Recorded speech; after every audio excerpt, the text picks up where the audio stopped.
nossa aula assim que o sistema liberar. Ó, começamos a gravar. Muito bem, meus amores, boa noite, boa noite. Hoje, nosso segundo dia de aula, né, mas na verdade nós já estamos no 10º dia, né,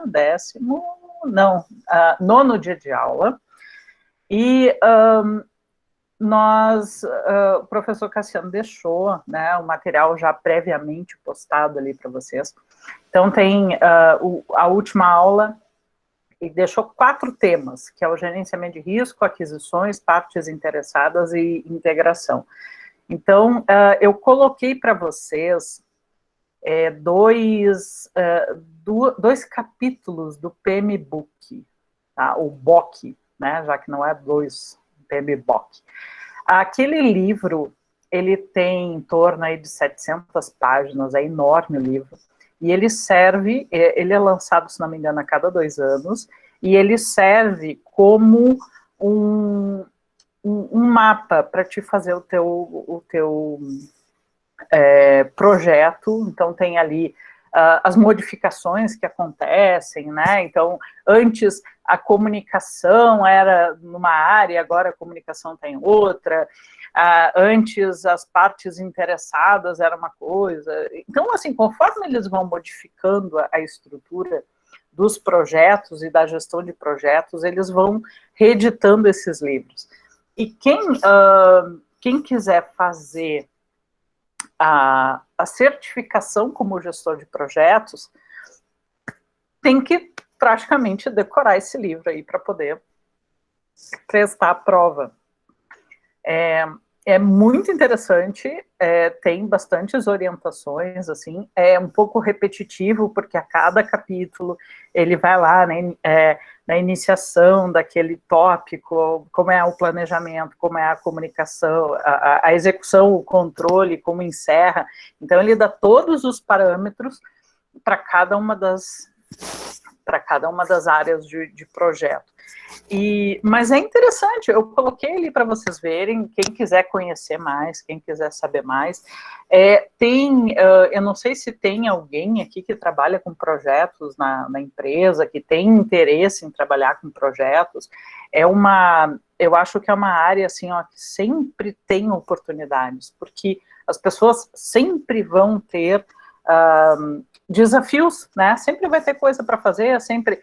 E o que acontece hoje nas empresas é que alguém tem uma grande ideia e simplesmente vai lá e faz, e não faz a viabilidade, não tem noção do que precisa.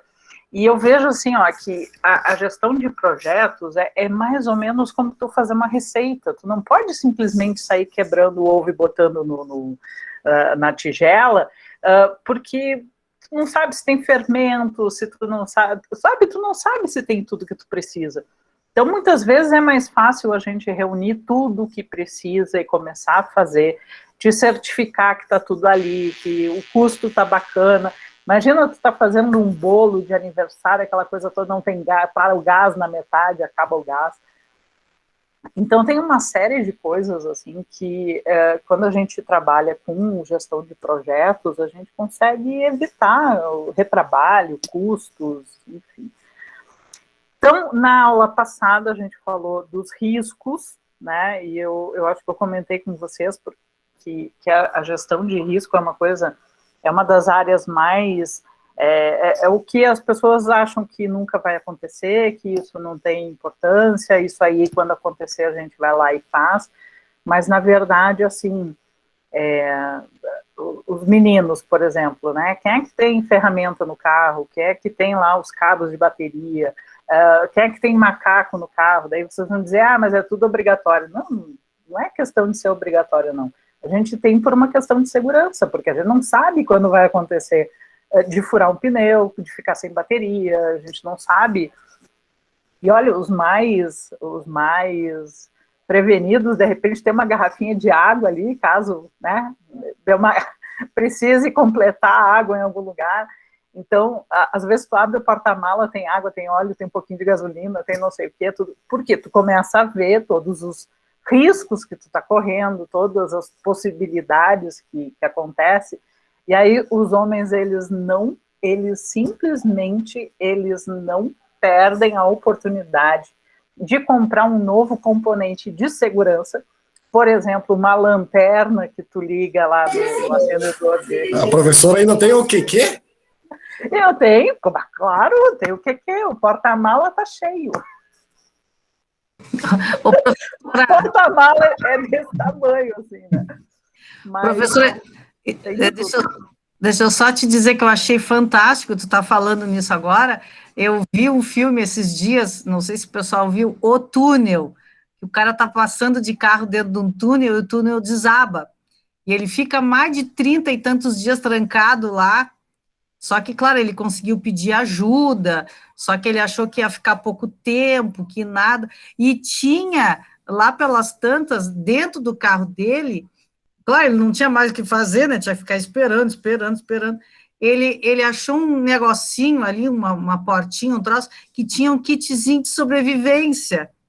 Que ali tinha, sei lá, uns cereais, eu não sei direito o que era aquilo, uma garrafinha de água, como tu falou, alguma coisa assim, e eu fiquei pensando, quando que tu vai imaginar, né, que tu vai ficar numa situação dessa? Não, mas tem essa análise de risco, porque sempre tem risco, né? Sempre tem risco. E aí eu vejo assim, ó, por exemplo, nós principalmente as meninas que são mães, né, aí tu fica pensando assim, vamos passear com os filhos, né? Daí tu fica pensando, se enjoar, bom, eu tenho que levar remédio para enjoo. Se botar para fora, eu tenho que levar o guardanapinho, eu tenho que levar uma sacola, eu tenho que levar papel higiênico, eu tenho que levar não sei o quê. E se pegar se um mosquito picar e der alergia, eu tenho que levar antialérgico, eu tenho que levar Fenergan para passar. E aí, quando tu vê, tu tá com uma mochila para dar uma saidinha, porque tu fica pensando em tudo que pode acontecer, e tu começa a ver assim, não, vou levar remédio disso, daquilo, daqui a pouco não fica nada em casa, tu pega a farmácia inteira e leva. Porque a gente começa a pensar, puxa, eu vou para tal lugar, de repente não tem comunicação, o celular não pega, de noite fecho as coisas, eu não conheço o lugar, então eu já vou levar minhas coisas caso dê problema. Então essa gestão de risco, ela é extremamente importante, e dentro das empresas, ela é mais importante ainda, porque pode acontecer uma série de coisas que podem impactar diretamente na toda a parte financeira e econômica da empresa, né? Então isso é uma coisa que tem que estar em mente, né? A gente não precisa ficar só focando em problema. A gente não precisa só ficar, né, pensando em tudo que pode dar errado, mas alguém tem que se preocupar com isso. Então, normalmente, tem aí uma equipe, e aí tem lá ou dois com mania de perseguição, que a gente coloca para gestão de risco, para fazer esse cuidado todo, né? Ficar sempre atento. Eu digo assim, ó, gente, o Pentágono tem um protocolo caso aconteça um ataque zumbi. É um protocolo que foi desenvolvido para treinamento? Mas eles têm um protocolo pronto, entendeu? Se tiver um ataque zumbi, eles sabem o que fazer.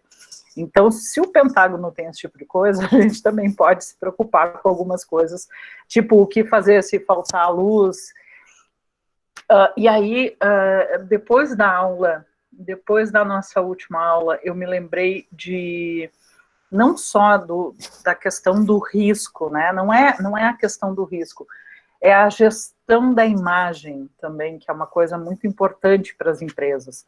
Tá ligado ao risco, mas é um caso assim que eu achei de tremendo, um absurdo assim tremendo. Um representante comercial que estava trabalhando no Carrefour, se não me engano, e o cara morreu. E aí, assim, ó, eles não sabem o que fazer quando alguém morre dentro da loja. Então, eles simplesmente encheram de guarda-sol em cima do camarada, botaram umas caixas em volta e segue vida normal até a polícia chegar. Então, vocês conseguem imaginar, assim, ó, qual é o risco de acontecer de um funcionário sofrer um acidente dentro da fábrica, qual é o protocolo, o que eu preciso fazer, quais são as medidas de segurança para evitar o problema e o que fazer depois que o problema acontece. Para vocês terem uma ideia, assim, ó, eu passei por uma experiência que eu digo assim, cara, eu nunca mais quero ver isso na minha vida. Eu estava indo na manutenção da fábrica onde eu trabalhava. Ó, o Totó tá animado hoje. Eu estava indo na manutenção da fábrica onde eu trabalhava e eu tinha que subir uma escada. E eles estavam reformando o prédio. Era um prédio dentro da fábrica, assim, tinha 3 andares, para vocês terem uma ideia do tamanho da fábrica. Quando eu entrei, gente, assim, ó, as paredes estavam cheias de sangue. Porque alguém que estava trabalhando na reforma do prédio estava carregando vidro e acabou cortando as veias do braço e espirrou sangue por tudo quanto é lado. Era uma empresa, assim, ó, que tinha todos os protocolos de segurança, que tinha todo, e esse cara era um cara externo, entendeu? E foi um acidente, o cara se cortou, só que, nossa, foi um caos aquilo ali. E eu entrei, sabe quando tu sobe uma escada, assim, dá de cara com uma cena de crime, e é um negócio, assim, bem complicado, né, porque por mais que eles tivessem protocolos, eles não isolaram a área, eles não acionaram a limpeza, eles não fizeram um monte de coisa. Resultado, quase que eu desmaiei. Quase não tivesse um ali para me segurar, eu tinha desmaiado, porque era uma cena de crime aquilo ali. Então, esses protocolos são importantes e a gente tem que saber o que fazer, né, com tudo isso. O nosso tema de hoje, eu trouxe os 2 últimos temas ali da elaboração de projetos, da gestão de projetos, e também eu quero conversar com vocês porque a tarefa, pelo que eu entendi aqui, que o nosso querido professor deixou, é fazer elaborar uma estrutura de projetos. Eu não sei se vocês já fizeram isso. Claro, todo mundo tirou 10, é só olhar aí. Safadinho. Não, mas daí a gente faz alguma coisa aí na área que vocês trabalham, enfim, a gente dá uma pensada. Então, a gente pensa durante a semana aí, vou ver se eu pego uns exemplos também para vocês fazerem. Bom, as partes interessadas, que é a penúltima parte da gestão de projetos, fala sobre as pessoas que estão envolvidas, diretamente ou indiretamente no projeto. Também conhecido como stakeholders, né? E o grande lance dessa parte é que vocês sabem que todos são iguais, mas alguns são mais iguais que os outros. Vocês já conhecem esse termo. Então, assim, vocês têm diversas pessoas que são diretamente ou indiretamente impactadas por esse projeto. Tem pessoas que precisam estar constantemente contribuindo para que o projeto esteja alinhado com os objetivos de quem nos contratou, mas principalmente nós devemos ter um certo cuidado, porque há pessoas envolvidas no projeto que é muito importante a gente manter essas pessoas não só informadas, mas fazer com que a gente consiga engajar as pessoas. Engajamento é a palavra-chave quando se fala em gestão de partes interessadas, porque eu preciso fazer com que as pessoas estejam permanentemente contribuindo. Por quê? Porque o projeto, ele precisa todo o tempo, e aí vem o Agile, não sei se vocês já ouviram falar desse termo, também conhecido como Agile, mas o Agile é o quê? É você estar constantemente aprovando o projeto e corrigindo o projeto na medida que ele está desviando do seu caminho. Então, a grosso modo é isso, né? Você não esperar, vamos ver aqui, Marco Antônio. Marco Antônio, ele resolveu aí me contratar para desenvolver um projeto para ele. E aí ele me diz, olha, eu quero um projeto assim, assim, não sei o quê, faz um croquis, faz uma história toda, me entrega, e aí eu aciono a galera, eu digo, não, vamos fazer, vão acontecer, tudo daqui a 6 meses, eu chamo o Marco Antônio e digo assim, ó, tá aqui, tá? E aí ele diz, não era isso que eu queria, entendeu? Então, o Agile, na verdade, é você fazer a gestão ágil dos projetos, principalmente em informática, para que você consiga fazer com que as pessoas que estão te contratando contribuam permanentemente para verificar se aquilo que tu está fazendo está no caminho certo. E aí tu não precisa ficar corrigindo lá no final, depois que tu gastou tempo, dinheiro e um monte de coisa. Então, esse engajamento, ele é importante. E aí nós temos que pensar no seguinte, ó. Se eu tenho, vamos pensar assim, ó, em... Todo mundo tá de papel e caneta aí? Tem? Não? Que legal. Eu anoto no notepad aqui. Oh, beleza.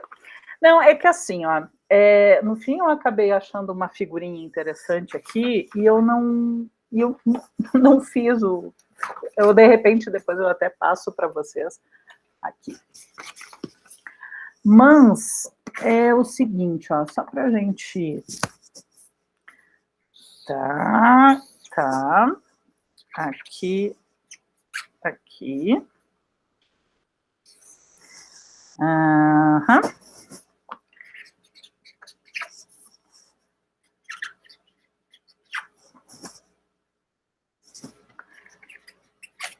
Muito bem. Tá quase pronto. Olha só. E aí, assim, ó. Nós vamos fazer uma matriz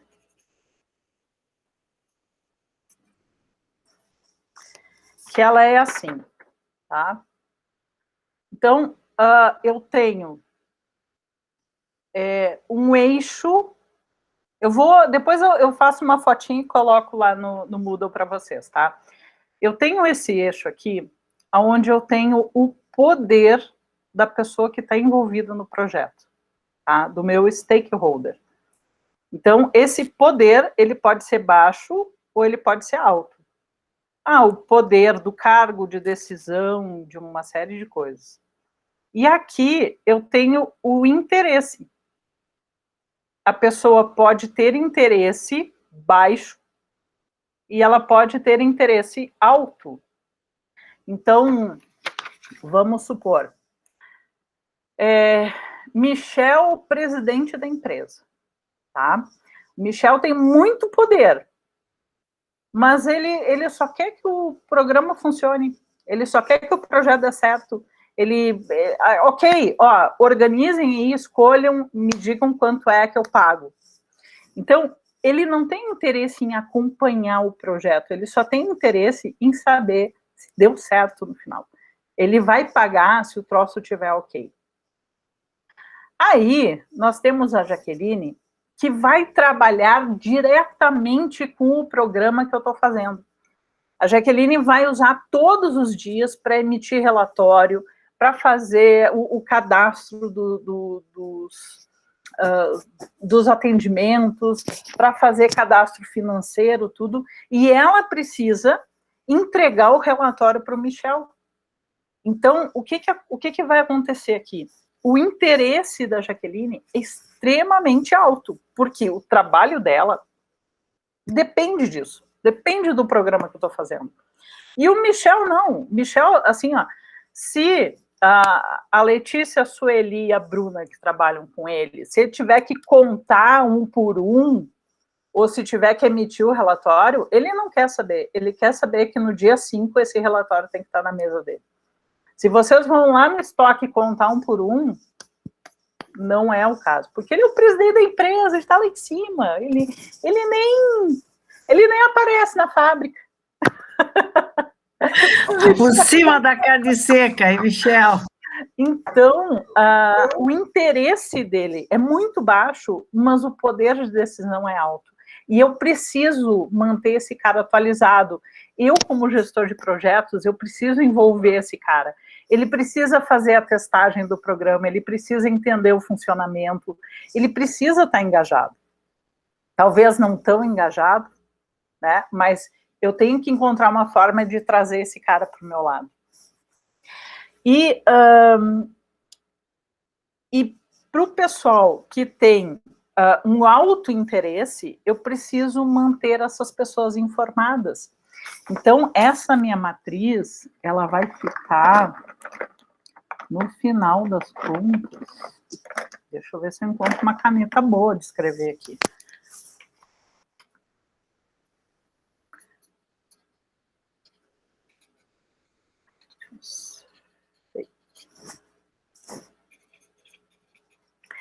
Agora eu lembrei de uma coisa. Não tem um trocinho de fazer desenho aqui?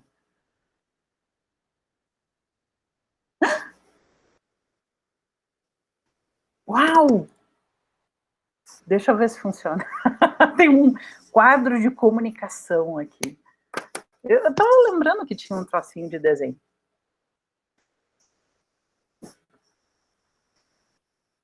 Não, não vai funcionar o troço. Aqui, ó.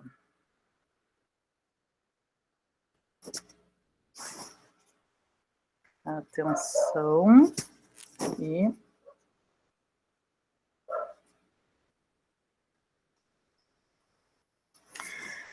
aí, vamos ver um outro caso, que é o seguinte. Vamos escolher aqui. Silvana, ela é diretora financeira e ela não vai usar o programa, mas ela está extremamente interessada em acompanhar todo esse processo, porque os relatórios que ela precisa vão vir desse programa que eu estou desenvolvendo. Então, ela é uma pessoa que tem um alto interesse e que também tem um alto poder de decisão.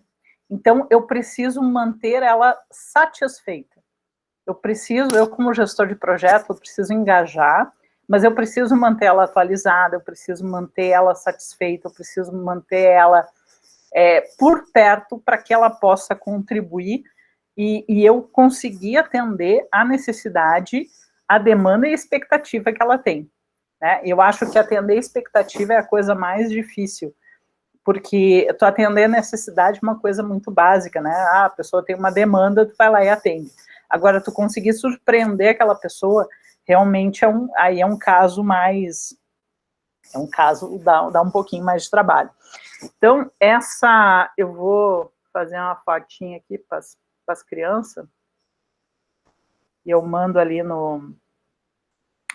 mando para dar e distribui aí, por favor. E pode deixar. Depois eu faço um bonitinho e coloco lá, tá? Para vocês. E uma outra coisa que também é importante é... Uau, vamos lá. Aqui.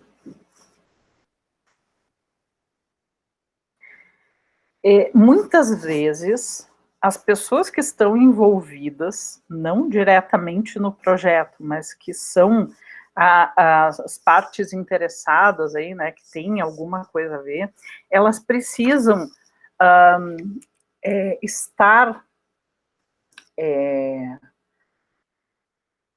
elas precisam estar constantemente vendo que há uma evolução.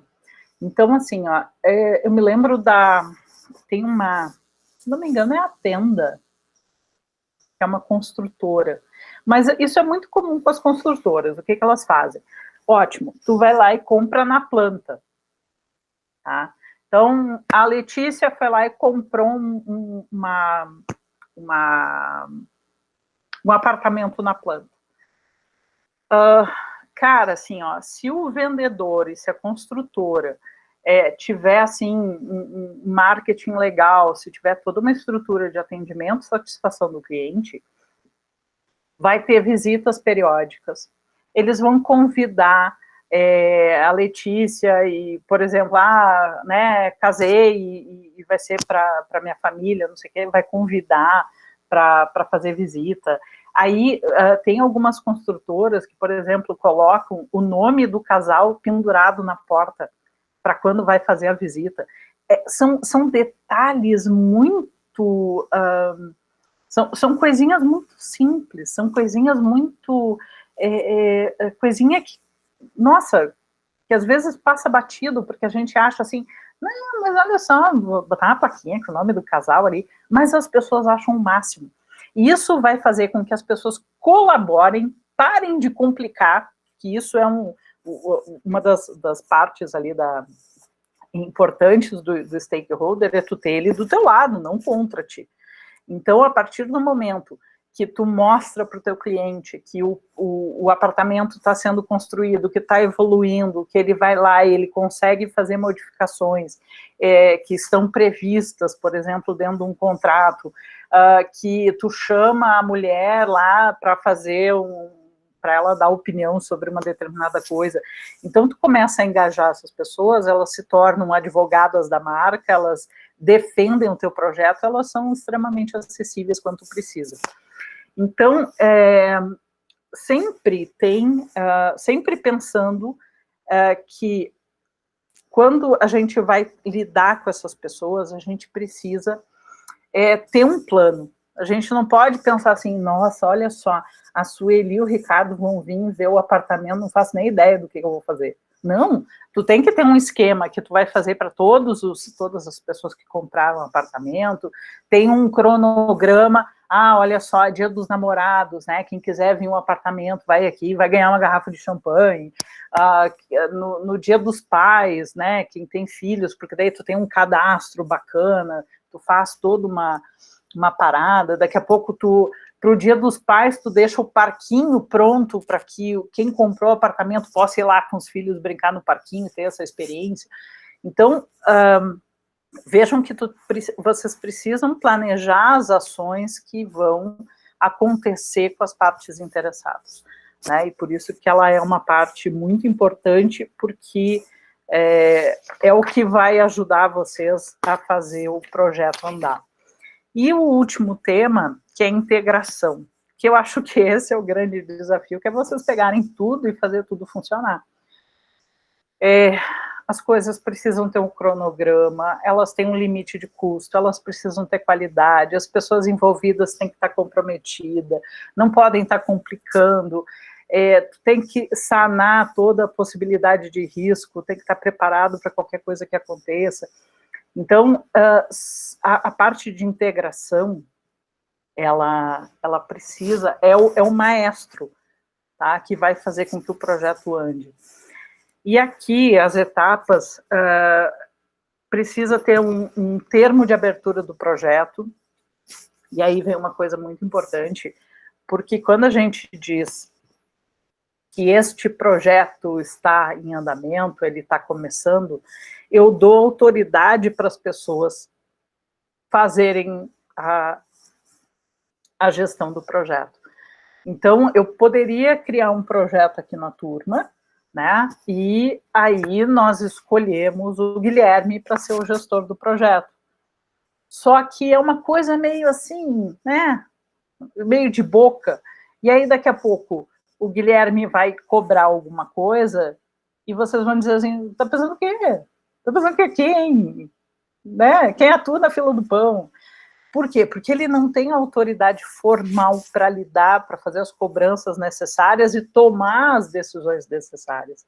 Então, por isso que o termo de abertura do projeto ele é tão importante, e é tão importante que a autoridade seja concedida para as pessoas envolvidas, que cada um saiba o que está fazendo ali, quais são, o que é esperado de cada um, o que cada um precisa desenvolver, qual é o tempo, quais são os recursos, qual é a qualidade do trabalho que precisa ser desenvolvido. Então, isso é super importante. E durante todo esse trabalho, né, sempre tem em mente aquele PDCA, né? Então, eu faço o planejamento, e aí né? Eu faço a direção, né? A Aju, eu vou controlando para ver se o que eu estou esperando é o que eu estou executando, e eu vou corrigindo as ações para que eu possa reiniciar. Isso é um ciclo contínuo. É super importante isso, né? A gente não deixar de observar se as coisas podem ser feitas de uma maneira melhor, mais econômica, enfim. Então, a integração, ela tem essas etapas, né? O desenvolvimento do termo de abertura, que vai dar autoridade para as pessoas envolvidas, que vai autorizar e formalizar o projeto dentro da empresa. Então, as pessoas vão saber que tem um projeto que está andando, né? Que tem uma pessoa responsável, que vai ser cobrado por aquilo ali. Vai servir para orientar o trabalho de todos. Todo mundo vai ter condições de monitorar e controlar o trabalho que está sendo executado. Então, eu tenho um cronograma. Na semana 2, o que deveria ser feito, o que foi feito. Faço o controle das mudanças também, né? Vou fazendo a atualização ali das mudanças. E depois, quando tudo está pronto e eu entreguei o projeto, eu digo, bom, agora vamos encerrar esse negócio. E aí tem um termo de encerramento, né, do projeto. Então, vocês podem achar assim, é meio burocrático, né, esse negócio de anota e faz um termo, e tem documentado, e tem tudo certinho. Eu fiz um curso, há um tempo atrás, são 3 cursos, muito bacana, que é sobre o mercado de games. Então, um deles fala sobre o mercado de games no Brasil, outro sobre como prospectar recursos federais para desenvolvimento de games, e outra é prestação de contas. Tá? Gente, assim, tu desenvolver um jogo, né, é um projeto. Então, tu precisa de uma série de pessoas envolvidas. Não são só programadores, muitas vezes tu precisa de músicos, tu precisa de figurinista, tu precisa... de repente, de um professor de história que vai ambientar o teu jogo num determinado cenário. Tu precisa dos localizadores, que é o pessoal que faz não só a tradução. Vamos supor que tem um jogo americano e que eu quero trazer ele para o Brasil. Então, eu preciso localizar. Eu preciso de um especialista em localização, que vai deixar a moeda como real, que vai trocar o Brooklyn por São Paulo, que vai tirar a plaquinha de ônibus lá de Los Angeles e vai botar Vila Nova. Então, tem toda uma ambientação que precisa ser feita nos jogos. Então, a localização é esse especialista, né, que transforma, que ele vai realmente abrasileirar o jogo, não só na tradução e na escrita, né, não só na dublagem, né, a dublagem já é outro cara que precisa estar lá. Então, quando a gente vai fazer esse lance do jogo, vocês imaginam o seguinte, um bando de nerd dentro de uma empresa e que a única coisa que eles sabem é fazer o jogo, é programar, não sei o quê, mas que precisa de alguém que vai fazer toda essa integração e que vai juntar as notinhas. Por quê? Porque se eu for correr atrás de dinheiro para esse projeto, eu preciso ter toda a documentação para quando vier alguém do Ministério da Educação ou do Ministério da Cultura, isso em áureos tempos, tá? E aí eu simplesmente assim, tá aqui, tá a prestação de conta, tá o projeto, tá tudo direitinho. E é muito legal, tanto que eu continuo tentando ir morar em Santa Catarina, que tem um monte de empresa que desenvolve jogos, para ser gestora de projeto lá. Quem sabe uma hora eu consigo. Se a pessoa trabalhar numa empresa de games, é minha cara, né? E aí, mas assim, tem jogos educacionais, tem jogos não sei o quê. Enfim, tem uma série de situações, de simuladores, tudo, que daqui a pouco tu consegue um recurso do governo para colocar isso em prática, e tu precisa prestar conta, tu precisa fazer com que as coisas funcionem, porque não é só programar, eu preciso contratar pessoas, dispensar pessoas, eu preciso ter a assinatura das pessoas ali que elas receberam o que eu paguei, eu preciso controlar o dinheiro, né? Daqui a pouco assim, olha, tem 200 mil de verba para esse projeto. Se tu deixar um programador com 200 mil na mão, ele vai comprar a melhor máquina, e daí tu vai pagar o aluguel da tua sala como? Né? Então, vejam como é importante ter tudo isso muito integrado. Tá? Eu não sei como é que foi para vocês a experiência de estudar projetos, se vocês gostaram, se é bacana isso, me contem aí, qual foi a parte aí de projetos que vocês mais gostaram, contem para a tia. Ó, a tia pegou até o livro da faculdade depois para dar uma olhada. Faz tempo que eu não mexo com projeto, né? Mas não, tem bastante coisa. E vocês não me falaram se alguém trabalha com esse negócio aí todo dia. Não? Ninguém trabalha com projeto? Muito bem. A gente tem a nossa estrutura analítica do projeto. Essa estrutura, que é o próximo, que é o tópico que está para hoje, né? Mas eu disse, não, eu vou dar uma revisada ali com o pessoal sobre a integração e o stakeholder ali, que é bacana a gente dar uma olhada. E essa aula e a próxima tem a ver com a elaboração da estrutura analítica, tá? Também tem um negócio aqui, ó, bacana aqui da gente entender, não sei se vocês já ouviram falar, do top-down e bottom-up. Vocês nunca ouviram falar nisso? Por exemplo, se eu chegar para vocês e falar assim, ok, então agora fecha os livros, eu vou dar uma prova para vocês, vou ficar olhando vocês fazerem aqui, e aí a prova vale 10 e ok, é isso, tá? Isso é uma decisão top-down, ou seja, de cima para baixo. Tá? Eu decidi e problema é de vocês, tá? Então, top-down. E o bottom-up é quando eu abro para vocês e digo o seguinte, ó, gente, olha, eu estou pensando em fazer uma avaliação, o que vocês acham? A gente faz uma avaliação escrita, vocês querem fazer um organograma e me mandar?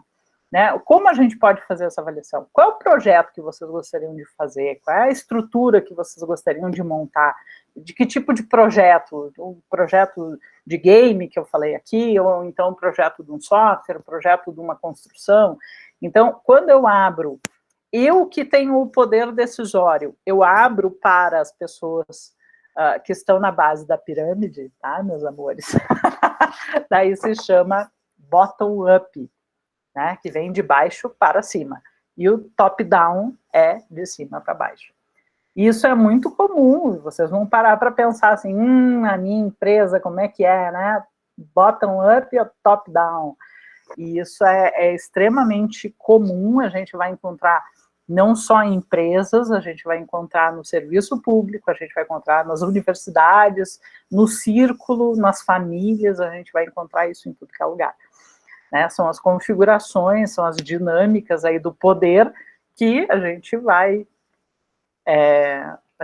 encontrando, e a gente só tem a chance de mudar para uma coisa mais democrática quando nós conseguimos chegar em cima, aí a gente consegue mudar, né, porque senão a gente só diz amém, né, tem aquela regra do, como é que é?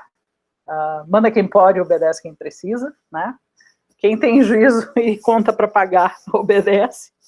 Então, é bem isso. Prof, deixa eu te perguntar, para que serve essa estrutura analítica? Que se já tem um escopo, parece que fica Para que vai servir se tu já tem o escopo do projeto? Olha, eu fiz 2 projetos, tá? Assim, bem do início ao fim, assim. E eu comecei fazendo a estrutura analítica, pelo menos para mim foi mais fácil de conseguir ver, de conseguir visualizar, para depois conseguir construir. Mas não deixa de ser o escopo do projeto, né? Muitas vezes, tu vai fazer, aí que tá, é que muita gente faz muito escrita coisa e de repente não fica muito claro, né? O objetivo dessa estrutura analítica é trabalhar com esse formato de organograma e deixar assim, muito claro quem está, quais são os níveis que tem e quem está abaixo de quem. Então, tem um aqui que, por exemplo, desse meu livro aqui da faculdade, é o projeto de uma construção da casa. Então, foi dividido o projeto em piso, parede, telhado e acabamento. E embaixo de cada um deles tem lá quais são os pontos chaves ali, os pontos importantes. Lá vou eu fazer foto e mandar para a Dai. Meu livro estava empoeirado, para vocês terem uma ideia. Sim, é por isso que eu digo, prof, eu nunca participei de um projeto assim, de elaboração de um projeto. Então fica parecendo que só estão mudando os nomes, parece que é tudo muito igual, sabe? Muito burocrático, muito detalhado. Burocrático.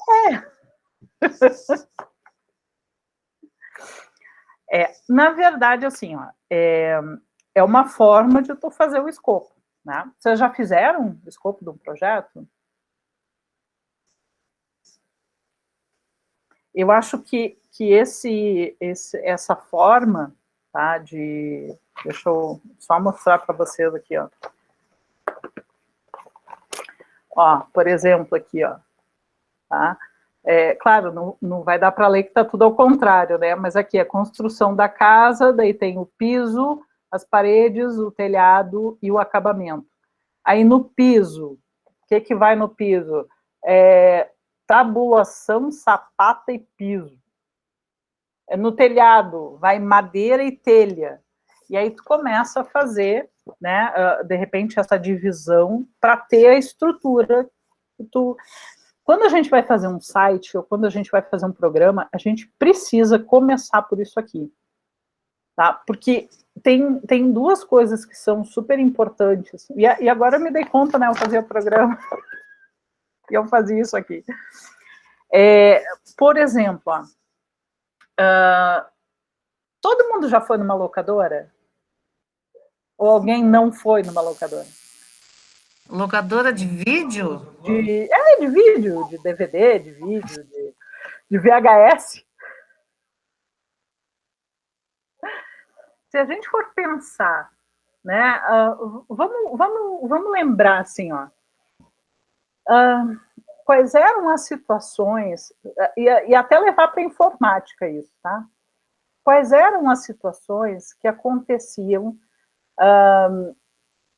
naquele programa? Quais são os pontos chaves daquele programa? O que ele precisa ter para atender uma locadora?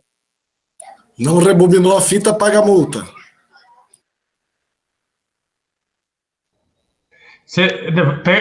Pegar na sexta porque daí tinha 3 dias para assistir, que daí devolvia só na segunda. Olha, eu aposto que tem gente nessa turma que não sabe o que é LP. Todo mundo sabe o que é LP? Duvido. Long play. Duvido. O Johnny não sabe, o Johnny é neném ainda. Mas, por exemplo, Pior que não sei mesmo, professor. Hã? Não sei mesmo, professor. Ó, tá vendo? Disco de vinil, Johnny. Disco de vinil. Disco de vinil. Ah, tá. Né? O long play. se a gente pensar na locadora, a locadora ela precisa ter cadastros. Quais são os cadastros que ela precisa ter? Ela precisa ter o cadastro do filme, ela precisa ter o cadastro do cliente e ela precisa ter o cadastro do funcionário que está te atendendo e ela precisa ter o cadastro da retirada. Então, quando eu vou lá, eu faço uma retirada, tem um código, tem uma movimentação que foi feita, uma ordem de serviço, não importa. Então, a Sueli foi lá pegar um filme, e então a ordem de serviço 3.492 é a Sueli atendida pelo João, e a Sueli foi pegar o filme De Volta para o Futuro, entendeu? E ela tem que devolver daqui a 3 dias, daqui a 2 dias, tá? Então, vejam assim, ó, então eu tenho o aplicativo que eu tenho que criar, eu tenho uma parte de cadastro, onde eu vou colocar esses temas que precisam ser cadastrados. Depois, eu tenho uma parte do meu programa que ele precisa ter um relatório. Porque se o Michel for na locadora e querer ver um determinado filme, e ele não lembra se ele viu ou não, porque ele já pegou tanto filme, que daqui a pouco ele já pegou aquele... Sabe aquela coisa assim, eu acho que eu já vi, mas não tenho certeza? Então, eu preciso informar o código do Michel e puxar os filmes que ele já viu, para ver se o que está com ele ali já foi visto. Então, existem relatórios que são importantes e que é fundamental ter uma parte do programa para esses relatórios. De repente, eu quero fazer uma promoção, um cliente que pegou 100 filmes, 1000 filmes, o milésimo filme é de graça. Tá? Como é que eu vou fazer esse controle? Se eu não tenho um relatório que emite isso aí, eu não vou saber nunca, eu não vou ficar contando por um. Então, vocês vejam que, de repente, fazer esse organograma das partes importantes de um programa, de uma casa, de uma construção, de uma escola, né? Eu vou vou abrir uma escola. O que eu preciso ter na minha escola? Quais são os cursos que eu vou oferecer? Eu vou oferecer, vamos falar bem chique, eu vou oferecer, soft skill e hard skill. Então, eu vou oferecer desenvolvimento pessoal e eu vou desenvolver habilidades técnicas. Então, eu vou ter aula de logística, de qualidade, de finanças, de dicção e oratória, eu vou ter produção de conteúdo, marketing, essas coisas. E eu vou ter liderança, eu vou ter gestão do tempo, eu vou ter educação financeira, eu vou ter coisas que vai desenvolver essa pessoa. Eu preciso fazer o organograma. E a partir desse organograma, dessa minha ideia principal, eu vou começar a criar esse projeto. O que eu preciso, quanto eu preciso, quem eu preciso, para conseguir fazer tudo direitinho. Então, meus amores, esse é o nosso bate-papo de hoje, né? Vamos pensar, porque assim, ó, ali no material da aula de hoje, tem um capítulo que fala sobre a elaboração da estrutura analítica, tá? Vamos experimentar fazer ou de um programa, ou de uma escola, de um curso, não sei, eu quero ver a criatividade de vocês. Daqui a pouco, assim, vocês olharem no ambiente onde vocês trabalham, o que tem, ou um software que vocês usam, quais são as partes que tem ali. Vamos pensar em alguma coisa para fazer um organograma desses. Pode ser um organograma simples, não precisa ser nada muito complicado. O que é que vocês acham? Eu